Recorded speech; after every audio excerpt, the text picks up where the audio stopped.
We are live at the stable. Good morning and welcome to the Africa SME Assembly 2025. Last year was fully packed, but this year is power packed, and we're looking at emerging technologies for business growth.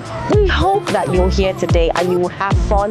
Just sit tight and enjoy the ride, and make sure you do network today. Thank you.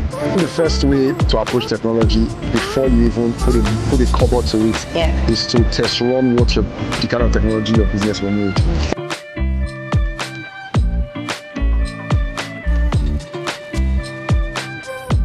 The journey is never going to be easy, but your passion for why you do what you do.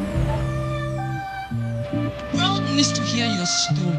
And let me tell you, when you show up authentically, there's something that happens. When people look at you, they see someone they want to support or help.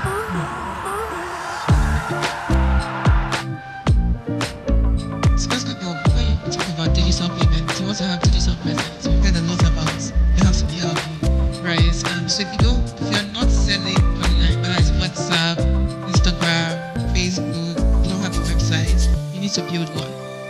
I think it's important to try to get closer to the institution, because some of them, as us, organize events and do programs, and a good opportunity to have conversation with people like active in that community. Sometimes it's easy to follow trends. Sometimes it's good to jump on it, but don't just go where people are going because they are going there. As a business, you need to be strategic in choosing your channels.